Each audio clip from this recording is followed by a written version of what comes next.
सब कुछ एक कासल से शुरू होता बताया गया था। कहा गया था कि जैसे ही कोई डार्क सी स्टेयरकेस उतरता है, वो एक बेहद ग्लूमी और डरावनी जगह पर पहुंचता है। अंदर से एक मैसिव आयरन गेट के पीछे से लड़ाई जैसी आवाजें आ रही थीं। बताया गया कि वही हमारा हीरो था और वो बहुत बुरी हालत में था। कहा गया कि वो यंग लड़का जंजीरों में बंधा था, पूरे शरीर पर जख्म थे और उसके आसपास अजीब टॉर्चर वाले टूल्स बिखरे पड़े थे। फिर बताया गया कि एक व्हाइट हेयर्ड आदमी उसे पकड़कर यह कह रहा था कि लड़का उसे काफी मजेदार लगता है, लेकिन उसी पल उसने एक जलती हुई हॉट आयरन उसके चेहरे के पास ले जाकर प्योर नफरत से उसे जलाना शुरू कर दिया। वो आदमी बोलता रहा कि सारे क्लैन में सिर्फ वही एक लड़का है जिसने अपने घराने की टैलेंट विरासत में नहीं पाई। उसने बिना किसी दया के पूरी बेरहमी से रियन के सीने पर वो जलता हुआ आयरन दबा दिया। बताया गया कि रियन दर्द से चीख रहा था, उस पागल से इंसान के हाथों तड़प रहा था। विलन ये भी कह रहा था कि लड़का भले ही कर्स्ड और टैलेंटलेस हो, लेकिन उसकी जान बड़ी जिद्दी है। कहा गया कि रियान बोल भी नहीं पा रहा था। वो जमीन पर पड़ा पड़ा कुछ मांगने की कोशिश कर रहा था। उसकी आंखों में आंसू थे और वो उस आदमी से अपनी तकलीफ खत्म करने की भीख मांग रहा था। लेकिन वो आदमी हंसकर कह रहा था कि उसे समझ ही नहीं आ रहा रियन क्या कहना चाहता है। शायद उसे उसकी जबान नहीं जलानी चाहिए थी। उसने कहा कि उसे सर्मन ब्लड लाइन से कुछ निकालने की उम्मीद थी, पर अब सब बेकार लग रहा है।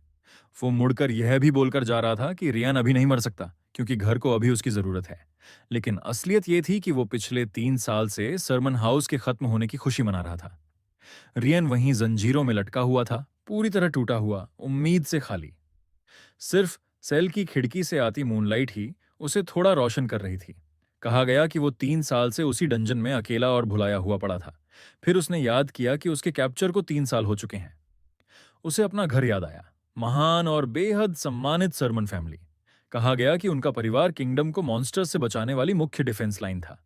ये मॉन्स्टर्स शैडो जोन से निकलकर ड्रिया कॉन्टिनेंट पर हमला करते थे।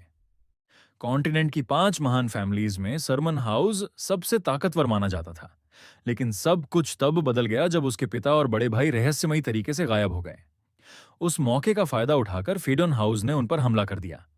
वो लोग सरमन परिवार का सब कुछ छीन लेना चाहते थे, खासकर वो सीक्रेट ब्लेसिंग जिसे वो हमेशा से चाहते थे, लेजेंडरी ड्रैगन्स ब्लड। बताया गया कि जिसके भी खून में ड्रैगन्स ब्लड होता, वो 10 साल की उम्र तक 7th सर्कल आर्च बन जाता और 15 तक एक हाईली स्किल्ड मास्टर सोर्ड्समैन भी। लेकिन हमारा प्रोटैगनिस्ट उतना खुशनसीब नहीं था क्योंकि वो कर्स्ड होकर पैदा हुआ था।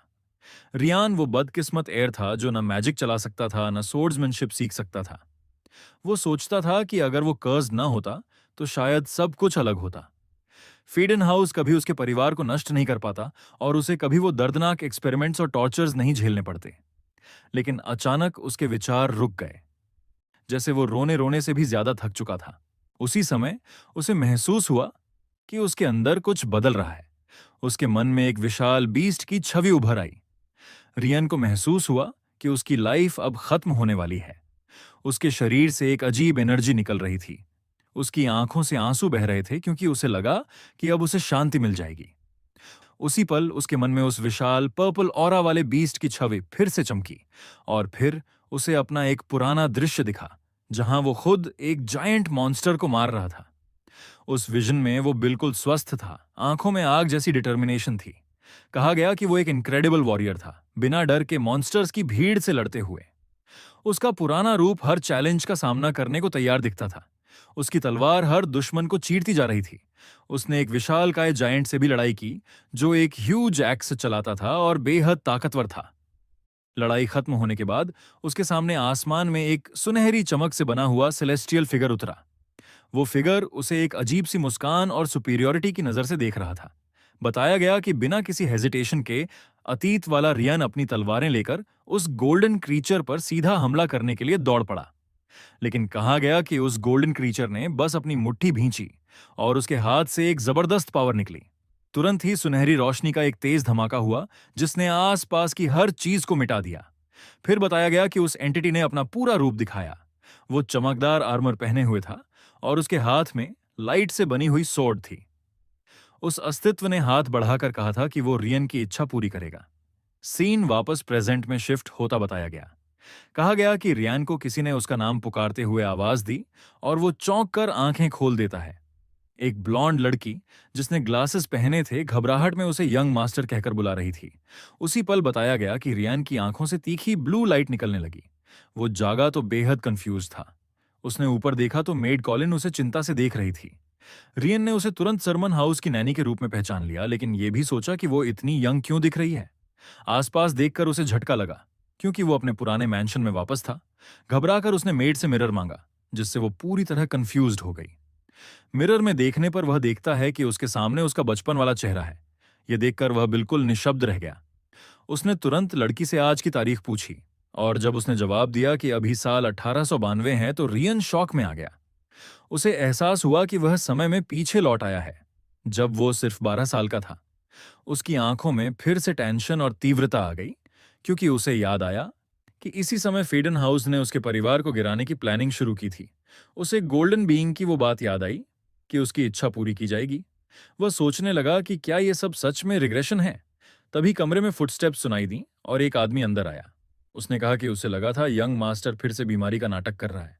रियन ने उसे देखकर तुरंत पहचान लिया। वो था अलेक्जेंड्रो, सर्मन फैमिली नाइट्स का कैप्टन और उसका पुराना मास्टर। कैप्टन ने लड़के को गौर से देखकर कहा कि उसकी हालत ठीक नहीं लग रही। इसलिए उसने फैसला किया कि आज रियान ट्रेनिंग छोड़ सकता है। लेकिन रियान ने तुरंत मेड की तरफ देखकर कहा कि वो प्रैक्टिस मिस नहीं करेगा, जिससे मेड कॉलिन और ज्यादा कंफ्यूज्ड हो गई। अलेक्सांड्रो ने उसे शक की नजर से देखते हुए पूछा कि वो अचानक इतना कॉन्फिडेंट क्यों लग रहा है। लेकिन रियन ने बस मुस्कुराकर कहा कि वो ठीक है, और उसने पूछा कि आज की ट्रेनिंग क्या होगी। ये सुनकर कैप्टन हैरान रह गया। उसने बताया कि आज फेंसिंग प्रैक्टिस है, और पूछा कि क्या वो सच में आराम नहीं करना चाहता। लड़के के बदले हुए व्यवहार को देखकर कैप्टन ने सवाल किया कि क्या वो सच में वही यंग मास्टर है। रियान ने मुट्ठी भींचकर पूरी दृढ़ता से कहा कि हाँ, वो बिना शक वही है जिसे दोबारा मौका मिला है। कैप्टन ने मन ही मन सोचा कि यह सब विश है या रिग्रेशन, लेकिन फिर कहा कि फर्क नहीं पड़ता। सोड उठाते हुए उसने सुझाव दिया कि ट्रेनिंग छोड़कर चलो, सीधे मॉन्स्टर्स का शिकार करते हैं। रियन की आंखों में डिटर्मिनेशन थी। वो सोच रहा था कि अब उसे सब कुछ सही करने का मौका मिला है। कुछ समय बाद मैंशन के बाहर ट्रेनिंग की तैयारी बताई गई। उसी दौरान रियान के सामने एक स्टेटस विंडो उभर आई, जिसमें उसकी एट्रीब्यूट्स बहुत कम दिख रही थीं। उसे राहत हुई कि कर्स्ड बॉडी होने के बावजूद उसे ये विंडो मिल सकती है। तभी अलेक्जेंड्रो ने आकर बताया कि ट्रेनिंग के लिए मॉन्स्टर तैयार है। वे मैंशन के कोर्टयार्ड वाले बड़े ट्रेनिंग अरीना की तरफ बढ़े। वहां उसका ओपोनेंट एक भयानक गॉब्लिन बताया गया, जो जंजीरों में बंधा हुआ भी गुस्से से चीख रहा था। लेकिन कहा गया कि गॉब्लिन ने अपनी रिस्ट्रेंट्स एक झटके में तोड़ दी और रयन पर हमला करने के लिए झपटा। गॉब्लिन पूरी ताकत से रियान की तरफ भाग रहा था, और रियान लड़ाई के लिए खुद को तैयार कर रहा था। दूर खड़े अलेक्जेंड्रो और कॉलिन दोनों यंग मास्टर को लेकर बेहद चिंतित थे। मेड ने तो डरते हुए कहा कि उसे ट्रेनिंग रोकनी चाहिए, क्योंकि रियन तो गॉब्लिन को देखकर ही हमेशा बेहोश हो जाता है। लेकिन रियन ने काल्मली कहा कि कॉलिन सही कह रही है। वो पुराना रियन सच में ऐसे ही करता था, पर वो कल तक था। उसने आंखें बंद की। चेहरे पर काल्मनेस और दिल में डिटर्मिनेशन था। फिर मुस्कुराते हुए कहा कि अब उसे सब समझ आ गया है।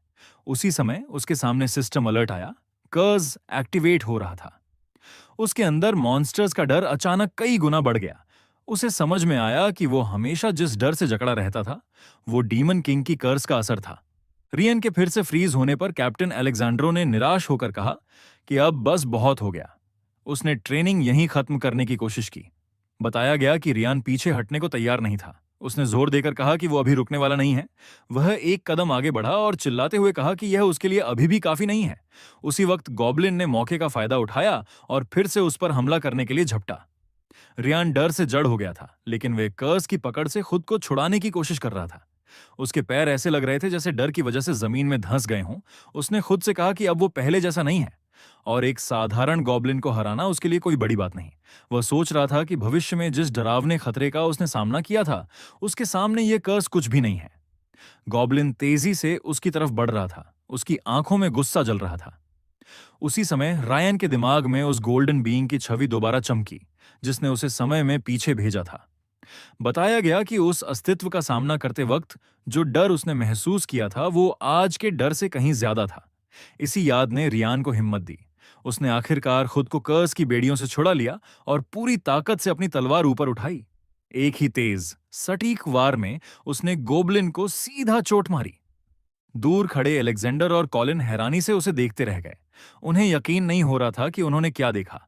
फिर सिस्टम से एक नोटिफिकेशन आया जिसमें बताया गया कि उसने कर्स को ओवरकम कर लिया है और उसकी लेवल कम हो गई है। सिस्टम ने यह भी कहा कि इस लड़ाई के बाद अब उसे मॉन्स्टर से डर नहीं लगेगा। उसका पूरा डिमीनर बदल चुका था, चेहरा गंभीर, कॉन्फिडेंट और पूरी तरह स्थिर। उसने अपने मास्टर की तरफ मुड़कर असली सोड मांगी ताकि वह सही मायने में लड़ सके। मास्टर ने चिंता जताई कि क्या वो सच में असली वेपन संभाल पाएगा, लेकिन रियन ने उसे एक कॉन्फिडेंट मुस्कान दी। अलांद्रो अंदर से भावुक हुआ और उसने सोचा कि यंग मास्टर आखिरकार सच में एक मर्द बन गया है। गॉब्लिन अब भी जिंदा था, लेकिन बहुत बुरी तरह घायल। रियन ने नई तलवार पकड़ी और क्रीचर को पूरी तरह खत्म करने की तैयारी की। बिना किसी हिचक उसने अंतिम निर्णायक वार किया और राक्षस की जान समाप्त कर दी। कैप्टन ने कॉलिन से कहा कि वह ध्यान से देखे, क्योंकि सरमन फैमिली में आज एक नई रोशनी उभर रही है। उसने दावा किया कि यह लड़का बिना किसी शक के सरमन हाउस का अगला हेड होगा। बाद में अपने कमरे में लौटकर रियन दिन भर की घटनाओं पर सोच रहा था। उसने चेहरे पर पानी छिड़का, अभी भी अपने अतीत में लौट आने को समझने की कोशिश कर रहा था। विंडो में दिखती अपनी रिफ्लेक्शन में उसने अपने छोटे रूप को देखा।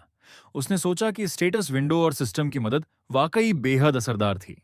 उन्हीं की वजह से वह कर्स को हरा पाया और साबित कर दिया कि वो मजबूत बन सकता है। लेकिन उसने स्टेटस विंडो दोबारा खोली ताकि एक जरूरी बात चेक कर सके। बताया गया कि उसे एक्सपीरियंस पॉइंट्स मिले हैं, लेकिन बहुत ही कम। उसे फ्रस्ट्रेशन हुआ क्योंकि उसे लेवल अप करने के लिए हजारों गॉब्लिन्स को हराना पड़ेगा। उसे जल्दी करनी थी क्योंकि उसके परिवार के डाउनफॉल का दिन नजदीक आता जा रहा था। अपनी रिफ्लेक्शन देखते हुए उसे अपने भविष्य वाला खुद नजर आया। अब उसे पता था कि कर्ज हराया जा सकता है, लेकिन उसने फिर स्टेटस स्क्रीन की तरफ देखा, ये जानते हुए कि उसे यह मौका बिल्कुल नहीं गंवाना चाहिए। उसने अपने परिवार की स्थिति पर भी सोचा। 2 साल हो चुके थे उसके पिता और भाइयों को गायब हुए। सरमन हाउस बस एक धागे की तरह अपनी महान स्टेटस पर टिका हुआ था। अच्छे से पता था कि दुश्मन कभी भी हमला कर सकते हैं। मुट्ठी भींचकर उसने खुद से कहा कि उसके पास लेवल अप करने का एक तरीका है। उसके होंठों पर हल्की मुस्कान आई और उसके हाथ में ब्लू ऑरा चमकी। उसने कहा कि अब समय है सेकंड मेथड को आजमाने का। थोड़ी देर बाद बताया गया कि एक लाल बालों वाली मास्क पहने महिला कमरे में आई। सीन मैंशन के एक खूबसूरत कमरे में शिफ्ट हुआ जहां वे दोनों बैठे थे। महिला ने कहा कि उसने गॉब्लिन हंट की कहानी सुन ली है, लेकिन उसने पूछा कि उसने उसे मैजिक ट्रेनिंग से क्यों बुलाया। बताया गया कि यह महिला सीना थी, मैजिक कॉर्प की कैप्टन और एक शक्तिशाली 7 सर्कल आर्चमेज। उसने रियान पर घमंड का आरोप लगाया और कहा कि एक गॉब्लिन मार लेने से मैजिक आसान नहीं हो जाता। उसने याद दिलाया कि उसका मैजिक ट्रेनिंग इसलिए रोका गया था क्योंकि उसमें टैलेंट नहीं था। रियान ने माना कि यह सच था, लेकिन उसने यह भी समझाया कि कर्स ने उसकी सारी प्रतिभा छीन ली थी और उसे मना महसूस ही नहीं होने देती थी। उसने कहा कि यह सब कल तक सच था और फिर पूछा कि अगर अब वह मना महसूस कर सकता है तो क्या होगा। सीना उसकी बात सुनकर पूरी तरह शॉक में पड़ गई, कुछ बोल ही नहीं पाई। उसी वक्त टेबल पर रखा टी कप चमकने लगा, एक तेज गोल्डन लाइट में, और फिर महिला ने अपनी इमेंस फेरी ऑरा निकाल दी, जिसके पीछे एक ड्रैगन का रूप उभर आया। सीना ने उसे कहा था कि अब वो अपनी आंखें खोल सकता है, क्योंकि उसने माना से एक ऐसा चित्र बनाया था जो सिर्फ माना यूजर्स को दिखाई देता है। फिर उसने उसे चैलेंज किया था कि अगर उसकी बात सच है तो वो बताकर दिखाए कि उसने क्या ड्रॉ किया है। रायन ने शांत होकर कहा था कि वह एक ब्यूटीफुल रेड ड्रैगन है, और यह सुनकर सीना पूरी तरह स्टन्ड रह गई थी। उसने हिचकिचाते हुए स्वीकार किया था कि लड़का बिल्कुल सही है। वो सोच रही थी कि वह इतनी जल्दी कैसे बदल गया, और उसने उसके कॉम्प्लेक्स माना फॉर्मूला के अंदर छुपा हुआ ड्रैगन आखिर देखा कैसे। वो जवाब लेने के लिए बेचैन थी और इसीलिए उसने डिमांड किया था कि वह बताए कि उसने फैमिली कर्स अचानक कैसे ओवरकम कर लिया। रियान ने गहरी सांस लेकर सीना का नाम लिया था और बताया था कि वह परिवार वाली मना रिफाइनिंग मेथड बिल्कुल इस्तेमाल नहीं कर सकता। इसी वजह से उसे सीना की मदद की जरूरत है। मैजिक कॉर्प की कैप्टन सीना उसे ध्यान से देख रही थी। वह जानती थी कि माना रिफाइनमेंट पावर बढ़ाने के लिए बेहद जरूरी मेथड है, और इसका मतलब था कि प्रक्रिया के दौरान वह उसकी जान को पूरी तरह अपने हाथों में लेगी। लेकिन लड़का एकदम काल्म मुस्कान के साथ कह रहा था कि उसे रिस्क की कोई परवाह नहीं। जब उसने पूछा था कि कहीं उसे मरने का इरादा तो नहीं, तो रियनली ने हल्की मुस्कान के साथ कहा था कि वह उसके पावर का वैसे भी सामना नहीं कर सकता। उसने गंभीर नजरों से कहा था कि इस दुनिया में वह सिर्फ उसी से यह मदद मांग सकता है। फिर उसे अपनी पिछली जिंदगी की वह घटना याद आई थी जब दोनों पर अचानक हमला हुआ था। उस समय सीना बुरी तरह घायल थी, लेकिन फिर भी वह पूरे साहस के साथ लड़ती रही थी। शरीर टूट चुका था, फिर भी उसने आखिरी पल तक बिना हिचके उसकी रक्षा की थी। वर्तमान में लौटकर रियान ने अपनी मास्टर को पूरे भरोसे के साथ देखा था। हाथ बढ़ाकर उसने कहा था कि उसे उस पर किसी और से ज्यादा विश्वास है, और आखिरकार सीना ने उसकी मदद करने के लिए हामी भर दी थी। युवा लड़के ने रिफाइनमेंट रिचुअल शुरू करने के लिए अपने कपड़ों का ऊपरी हिस्सा हटा दिया था। जैसे ही वह घुटनों के बल बैठा, उसकी छाती पर बना अजीब सा निशान चमकने लगा और उसके शरीर के चारों ओर नीली औरा फैल गई। सीना ने बताया था कि वह अब प्रक्रिया शुरू कर रही है। कमरे में हल्की गुलाबी मिस्ट भरने लगी। वह ब्लू अर्थ रिफाइनमेंट मेथड इस्तेमाल कर रही थी, एक टेक्निक जो सिर्फ डायरेक्ट एयर्स को पता होती है। रियनली को याद आया था कि उसने इस टेक्निक को अपने पिछले जीवन में एन में ट्रेनिंग के दौरान इस्तेमाल किया था ताकि खुद को और मजबूत बना सके। सीना ने उसे फटकारते हुए कहा था कि वह ध्यान लगाए, क्योंकि यह प्रक्रिया बेहद खतरनाक है। उसने चेतावनी दी थी कि दर्द बहुत अधिक होगा और उसे आवाज नहीं करनी है, न ही हिलना है।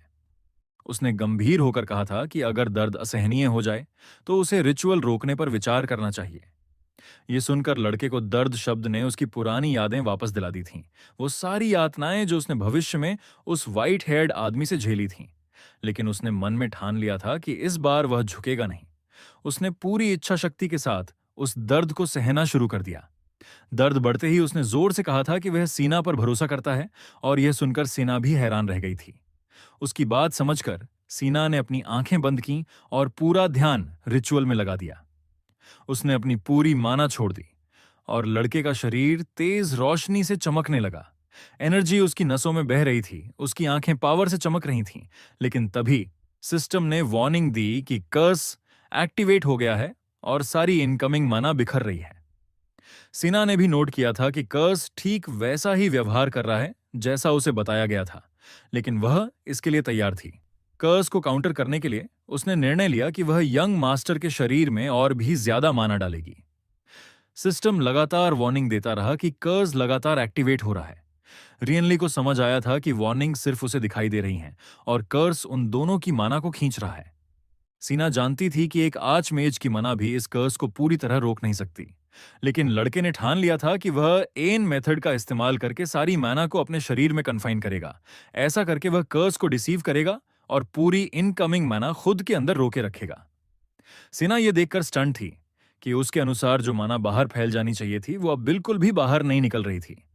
सिस्टम फिर से वार्निंग देने लगा कि कर्स एक्टिवेट हो रहा है, लेकिन इस बार सिस्टम ने यह भी बताया कि रियान कर्स के इफेक्ट को रेजिस्ट कर रहा है। उसका पूरा शरीर ऐसे जलने लगा था जैसे बिजली की चपेट में हो, पर वह हिला नहीं। उसने मन में चिल्लाकर कहा था कि वह किसी भी हाल में हार नहीं मानेगा। उसे अपने पिछले जीवन की सारी बैटल्स याद आईं, वह दर्द जो उसने सहा था, वह संघर्ष जो उसने जीता था। वह एन का ग्रैंड मास्टर प्लेयर था। वह इतनी आसानी से हार मानने वाला नहीं था। रियान को ऐसा महसूस हुआ था कि उसकी माना की समझ इस दुनिया के किसी भी इंसान से कहीं आगे है। वह जानता था कि यह नॉलेज शरीर में नहीं, बल्कि उसकी सोल में हमेशा के लिए दर्ज है, इसलिए वह इसे अब अपनी ताकत के रूप में इस्तेमाल करेगा। फिर उसने आर्किन से कहा था कि उसे नहीं पता कि सामने वाला किस तरह का डीमन किंग है, लेकिन उसकी ताकत और स्किल इतनी ज्यादा है कि एडन जैसे भगवान भी उसका मुकाबला नहीं कर पाए थे। उसी समय उसके सीने पर बना अजीब निशान टूटने जैसा लगने लगा और वहां से सफेद रोशनी निकलने लगी।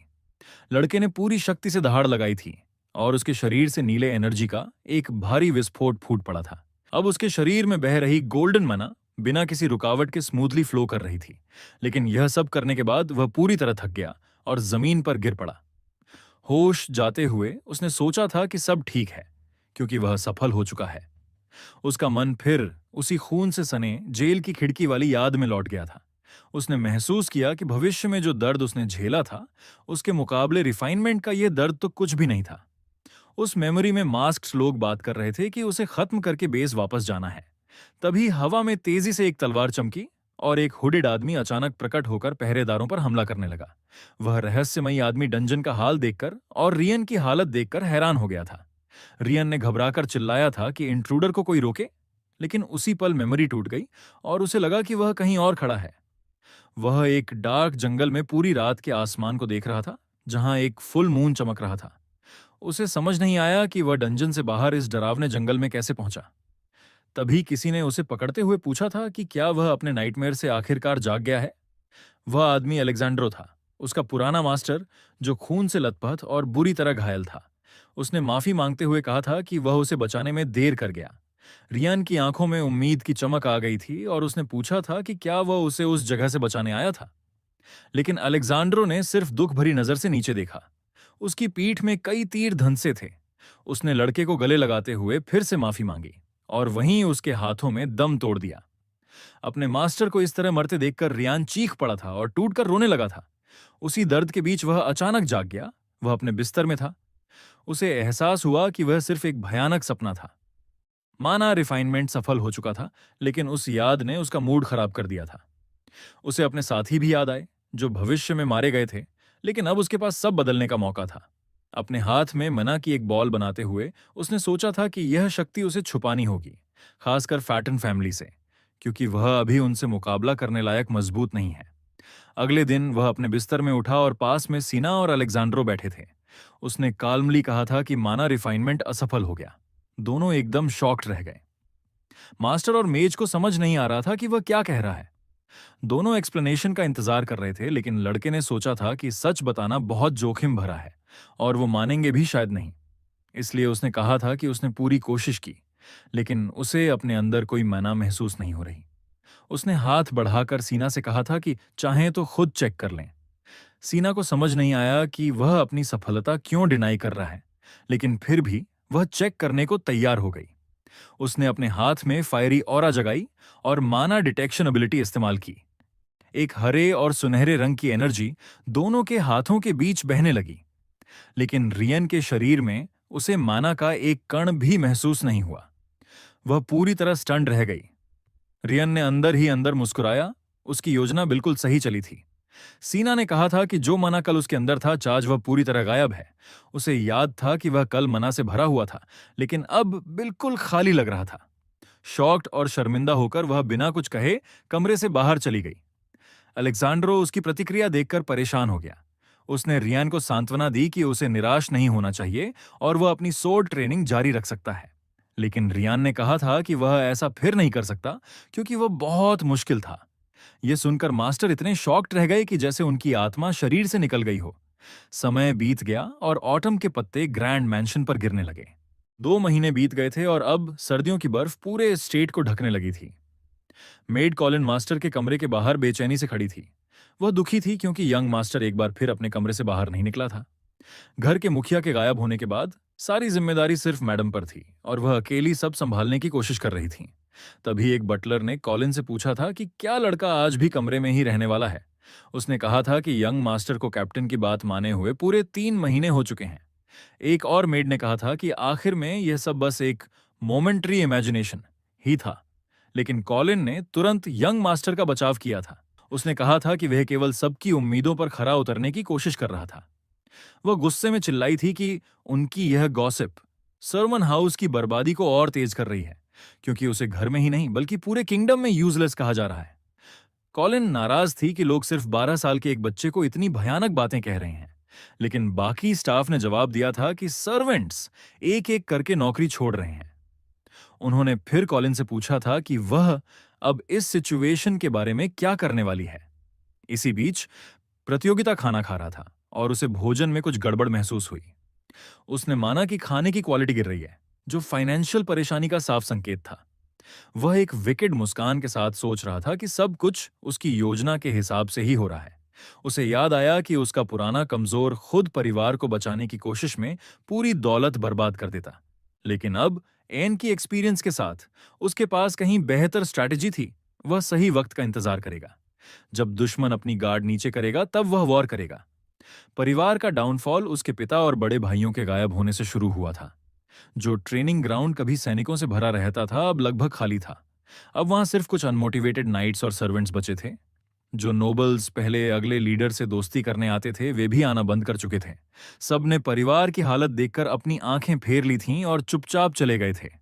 इस केओस का फायदा उठाकर लड़का आसानी से अपनी लोनर वाली एक्ट दिखा सकता था, बिना किसी को शक हुए। लेकिन डाउनफॉल उसकी उम्मीद से थोड़ा धीमा चल रहा था, इसलिए उसे और सावधानी बरतनी थी। अचानक कॉलिन उसके कमरे में घुसी थी और घबराहट में उसका नाम पुकारने लगी। उसने बताया कि ट्रेनिंग का समय हो गया है और नाइट्स का कैप्टन इंतजार कर रहा है। यंग मास्टर ने बोर सा चेहरा बनाया और क्लियरली ट्रेनिंग पर जाने में कोई दिलचस्पी नहीं दिखाई। उसने कंबल सिर पर खींचकर कहा था कि उसे माफ किया जाए, लेकिन इस बार कॉलिन ने मानने से इनकार कर दिया।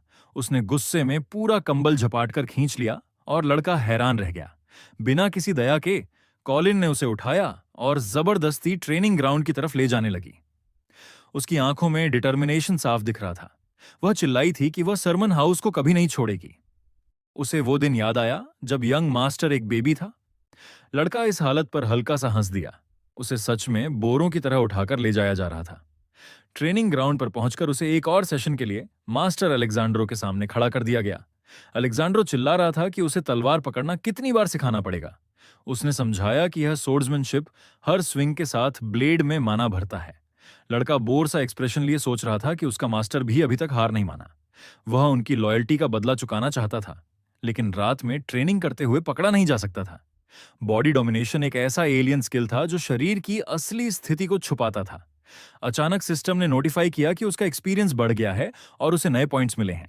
उसकी स्ट्रेंथ और स्टैमिना स्टैट्स बढ़ गए थे, लेकिन उसी समय उसे तेज दर्द महसूस हुआ। घबराकर उसने कहा कि उसे रेस्ट रूम जाना है और वह वहां से भाग गया। बाथरूम में उसने महसूस किया कि स्किल अभी अनस्टेबल है और अचानक मूवमेंट से टूट सकती है। उसने अपनी स्टेटस विंडो खोली ताकि देख सके इतनी ट्रेनिंग के बाद प्रोग्रेस कैसी है। वह अब लेवल 3 पर था और उसकी एट्रीब्यूट्स शुरुआत से काफी बढ़ चुके थे। वह मुस्कुराया। 3 महीने की सीक्रेट ट्रेनिंग आखिरकार असर दिखा रही थी। उसने सोचा कि जैसे ही उसके एट्रीब्यूट्स 20 तक पहुंचेंगे उसे गोस्ट क्लास मिल जाएगी। बाहर आता है तो वह देखता है कि उसका मास्टर एक गेस्ट से बात कर रहा है। उसने क्यूरियोसिटी से पूछा कि यह आदमी कौन है। उस व्यक्ति ने खुद को ट्रूनो हिल बताया, सरमन हाउस का जनरल मैनेजर, और उसने माफी मांगते हुए लड़के को एक लेटर दिया। प्रोटैगनिस्ट को तुरंत महसूस हुआ कि यह सिचुएशन उसकी पिछली जिंदगी से अलग है। रियन ने बताया कि उसने स्क्रॉल ले लिया था क्योंकि उसे पहले से पता था कि उसके अंदर क्या लिखा है। उस लेटर में सेकंड प्रिंस काइल डैरन की ओर से एक पार्टी का इनविटेशन था। उसी दिन सरमन हाउस की बर्बादी की आखिरी चाल शुरू होने वाली थी। पार्टी के रास्ते में कैरेज में बैठा प्रोटैगनिस्ट नींद में जम्हाई ले रहा था। ट्रूनो ने कहा था कि वो निकलने के बाद से बस सो ही रहा है। यंग मैन ने शिकायत की कि ये सब कॉलिन की वजह से हुआ। कल रात मेड ने बड़े एक्साइटमेंट में उसके कपड़े चुनते चुनते उसे देर तक जगाए रखा।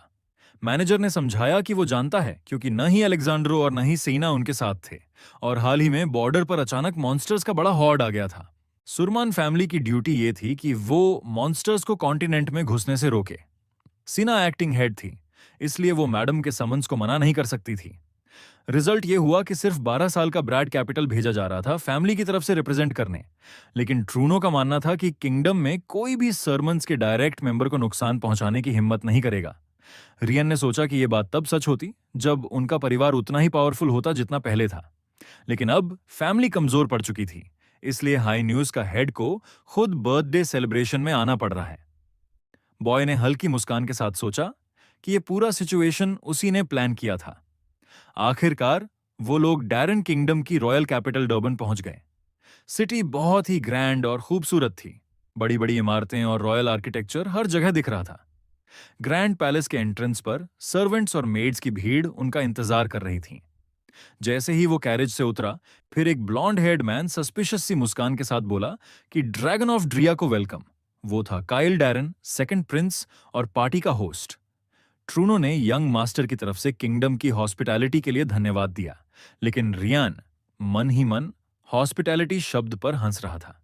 उसे याद आया कि रास्ते भर सिटीजन्स की नजरें उनके कैरेज पर टिकी थीं। कभी ये फैमिली इतनी रिस्पेक्टेड थी कि लोग उसके डाउनफॉल को लेकर दुखी नजर आ रहे थे। हर तरफ से पिटी और कंसर्न दिख रहा था। बॉय के बारे में रूमर्स भी फैल चुके थे, जिनमें उसे डिलिंक्वेंट बताया जा रहा था। नोबल्स की कंटेम्प्ट वाली नजरों को उसने नोटिस किया, लेकिन ये सब भी उसके प्लान का हिस्सा था। कॉन्फिडेंट मुस्कान के साथ उसने सोचा कि सब कुछ ठीक वैसे ही हो रहा है जैसे उसने चाहा था। फिर यंग मैन ने बेवकूफ बनने का नाटक किया। सबको मजबूरी वाली चीरफुल स्माइल देकर ग्रीट किया। ट्रूनो यंग मास्टर की हरकत से एम्बैरेस्ड हो गया और समझ नहीं आ रहा था कि कहां देखे। बाकी गेस्ट खुलकर हंस रहे थे और बॉय की हालत पर ताना मार रहे थे।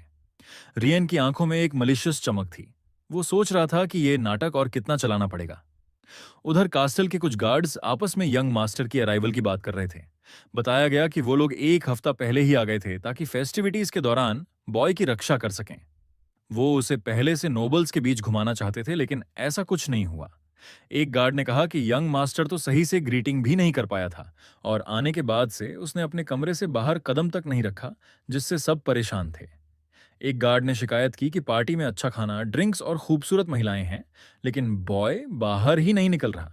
कैप्टन ने गुस्से में नए रिक्रूट को भेजा कि जाकर समझाए, और रिक्रूट वापस आकर बोला कि यंग मास्टर आज की बैंक्वेट में जाएगा और एस्कॉर्ट की रिक्वेस्ट की है। रियन ने बताया कि पिछले कुछ दिन उसे बिना डिस्टरबेंस के ट्रेनिंग करने मिले।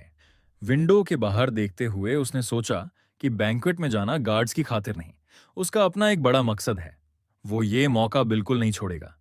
उसे पता था कि आज वो आदमी आने वाला है, वो आदमी जिसने फ्यूचर में उसे बहुत टॉर्चर किया। सन्स फैटन, उनके परिवार का स्वॉर्न एनिमी। रॉयल बैंक्वेट में माहौल बहुत लाइवली और सेलिब्रेटरी था। तभी अनाउंसर ने लाउड वॉइस में घोषित किया, यंग मास्टर सन्स फैटन आ गया है। ग्रैंड बॉलरूम के दरवाजे खुले और अंदर तेज रोशनी फैल गई। सन्स फैटन बेइंतहा एरोगेंस के साथ अंदर दाखिल हुआ। उसका पोस्चर बहुत डोमिनेटिंग था। उसके गार्ड्स उसके साथ चल रहे थे और पूरा हॉल उसे एडमिरेशन के साथ देख रहा था। ट्रूडो ने बताया कि उसने सन्स को घूर कर देखा था जब वो यंग मैन उसे ग्रीट करने पास आया। सन्स ने बटलर को पहचान लिया और एक नकली सी मुस्कान देकर कहा कि उसने सुना है सरमन हाउस सबसे पहले पहुंच गया है। फिर उसने यंग मास्टर के बारे में पूछा। प्रोवोकेटिव टोन में उसने रियान सरमन की लोकेशन जाननी चाहिए। ट्रूडो उस सवाल पर घबरा गया और समझ नहीं पाया कि कैसे जवाब दे। तभी सन्स ने सरमन हाउस की गिरती हालत से जुड़े रूमर्स छेड़े। साफ पता था कि वो बटलर को चिढ़ा रहा है। वो फख्र से बोला कि उसने सिर्फ 15 साल की उम्र में मैजिक का 5th सर्कल हासिल कर लिया है। लेकिन सरमन हाउस को उन्हीं के कैपिटल में इंसल्ट करना ट्रूनो को बर्दाश्त नहीं हुआ। सन्स ने कहा कि उसे रूमर्स पर यकीन नहीं है और जो भी फैमिली को बदनाम करे उसे सजा मिलनी चाहिए। उसकी ये हिम्मत ट्रूनो को और भड़का गई और उसने गुस्से में मन ही मन सन्स को एक डिलिंक्वेंट कह दिया। उसी समय हॉल में आवाज गूंजी, ड्रैगन ऑफ ड्रिया, यंग मास्टर रियान आ चुके हैं। सन्स ने मुड़कर देखा कि प्रोटैगोनिस्ट बड़े कॉन्फिडेंट अंदाज में हॉल में प्रवेश कर रहा था। ट्रूनो हैरान था कि बॉय अचानक कमरे से बाहर कैसे निकल आया। रेडिएंट ऑरा के साथ रियन किसी असली नोबल की तरह चल रहा था। एलिगेंट सूट में उसकी कॉन्फिडेंस और प्रेजेंस ने पूरे हॉल को इंपैक्ट कर दिया। गेस्ट आपस में कह रहे थे कि वो तो बिल्कुल अलग लग रहा है, उन रूमर्स जैसा नहीं। किसी को नहीं लग रहा था कि ये किसी गिरती फैमिली का वारिस है। सन्स ये देखकर इरिटेट हो उठा। सरमन नाम पर फिर से अटेंशन देखकर उसकी जेलसी बढ़ गई और उसने मुट्ठी भींच ली। रियान सीधा अपने राइवल की ओर गया, चुनौती भरी नजरों और कॉन्फिडेंट पोस्चर के साथ। उसने पूछा कि क्या वो सन्स फैटन है और कहा कि उसके भाई ने उसके बारे में बहुत बातें बताई हैं। ट्रूनो ये सुनकर चौंक गया। लट्स, जो फैमिली का 4th और मिसिंग सन था, उसका जिक्र सुनकर बाकी गेस्ट्स भी विस्पर करने लगे। सन्स ने हड़कचाकर कहा कि वो भी यंग मास्टर के बारे में कुछ बातें जानता है, लेकिन रियान ने उसे बीच में रोक दिया। उसने कहा कि उसका भाई सन्स की बहुत तारीफ करता था, उसे एक्सेप्शनली काइंड पर्सन कहा था। फिर वो बोला कि एकेडमी छोड़ने के बावजूद सन्स की रेपुटेशन काफी अच्छी थी। ये सब कहते हुए रियान के चेहरे पर एक प्रोवोकेटिव मुस्कान थी, जबकि सन्स का गुस्सा बढ़ता जा रहा था। प्रोटैगनिस्ट ने बताया कि सन्स ने एकेडमी में एक बुलीड स्टूडेंट की मदद की थी और एक गर्ल को भी बचाया था जिसे परेशान किया जा रहा था। हर फैब्रिकेटेड बात ने सन्स को और भड़का दिया। यंग मैन ने फिर उसके भाई के नीज से जुड़ी बात भी चलाई। ट्रूनो ने बीच में कूदकर कहा कि मैंने ये कहानी भी सुनी है कि जब यंग मास्टर लात के घुटनों में दर्द होता है तो यंग मास्टर सन्स ने उन्हें अच्छी दवा लाकर दी। बटलर ने कहा कि कैप्टन ने कोई मैसेज भेजा था, पर उसे याद नहीं। रियन सन्स के पास झुककर उसके कान में कुछ फुसफुसाया और स्मर्क किया। ये देख ट्रूनो ने उसे गुस्से में पीछे किया और कहा कि राइवल को घूरना बंद करो। रियन की आंखों में हल्की ब्लू ऑरा चमक रही थी। वो सन्स की रिएक्शन का मजा ले रहा था। सन्स इंसल्ट से तिलमिलाकर रह गया। उसे यकीन नहीं हो रहा था कि यंग मास्टर इतनी हिम्मत कैसे कर सकता है। उसकी आंखों में भरी नफरत साफ दिख रही थी। वो सोच रहा था कि रियन उसे थ्रेटन करने की जुर्रत कैसे कर सकता है, लेकिन हीरो को उसकी परवाह नहीं थी। वो चाहता था कि सन्स और ज्यादा गुस्से में आए, क्योंकि ये गुस्सा उसके ग्रैंड प्लान की सबसे जरूरी सीड थी।